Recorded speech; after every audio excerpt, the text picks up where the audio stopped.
ಎಷ್ಟು ಜನ್ಮದ ತಪಸ್ಸಂತ ನನಗಂತೂ ಗೊತ್ತಾಗ್ತಾ ಇಲ್ಲ.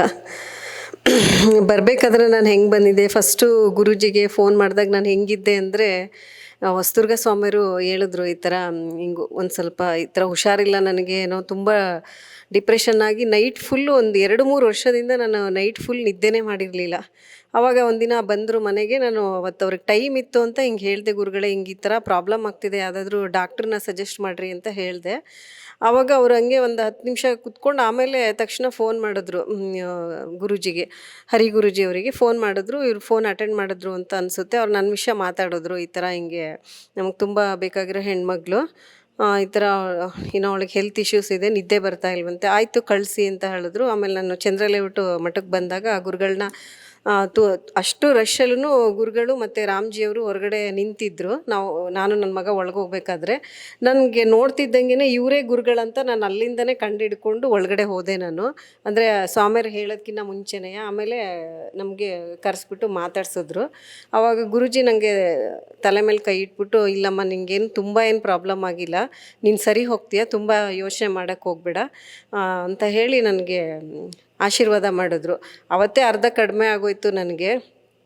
ಚೆನ್ನಾಗೇ ನಿದ್ದೆ ಎಲ್ಲ ಮಾಡ್ತಾಯಿದ್ದೆ. ಗುರುಗಳು ಇದರಿಂದನ ನಿದ್ದೆ ಎಲ್ಲ ಇವಾಗ ಸ್ವಲ್ಪ ಪರವಾಗಿಲ್ಲ, ಚೆನ್ನಾಗಿ ಮಾಡ್ತಾಯಿದ್ದೀನಿ. ಇವತ್ತಂತೂ ಒಂಥರ ಹೂ ಥರ, ಈಗ ಹೂವು ಹೆಂಗೆ ಎಷ್ಟು ಲೈಟ್ ವೆಯ್ಟ್ ಇರುತ್ತೆ ಆ ಥರ ತಲೆಯಲ್ಲಿ ಏನೂ ಆಲೋಚನೆಗಳು ಬಂದಾಗಿಂದನೂ ನನಗೇನು ಮನೆ ಕಡೆ ಏನೂ ಬಂದಿಲ್ಲ. ನನ್ನ ಮಗ ಒಬ್ಬ ಬಂದ ಅಷ್ಟೇ, ಅದು ಬಿಟ್ಟರೆ ಅವನು ಆರಾಮಾಗಿರ್ತಾನೆ ನನಗೆ ಗೊತ್ತು. ಹಾಗಾಗಿ ನಾನು ಮನೆ ಕಡೆ ಯೋಚನೆ ಮಾಡೋಕ್ಕೆ ಹೋಗಿಲ್ಲ.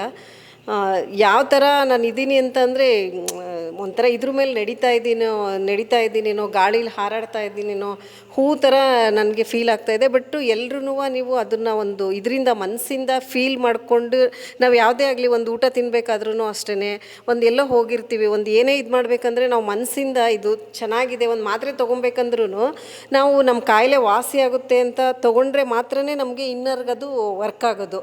ಆವಾಗ ದೇವ್ರೂ ಆಶೀರ್ವಾದ ಮಾಡ್ತಾನೆ. ಆ ಥರ ಪ್ರತಿಯೊಬ್ಬರೂ ಇಲ್ಲಿ ಬಂದಿರೋರು ಗುರುಗಳ ಬಗ್ಗೆ ಅದೇ ಗೊತ್ತಿಲ್ಲ. ಅವ್ರು ನಮ್ಮ ಸ್ವಾಮಿಯರು ಹೇಳಿದ್ರು, ಗುರುಗಳ ಬಗ್ಗೆ ಯಾರಿಗೂ ಅಷ್ಟು ಗೊತ್ತಿಲ್ಲ, ಅವರು ಸಮೇತನೂ ಗುರುಗಳಂತಲೇ ಮಾತಾಡಿಸ್ತಾರೆ.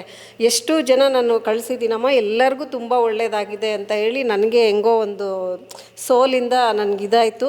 ನಾನು ತುಂಬ ಚೆನ್ನಾಗಿದ್ದೀನಿ. ಇನ್ನು ಮುಂದಕ್ಕಂತೂ ತುಂಬ ಚೆನ್ನಾಗಿರ್ತೀನಿ.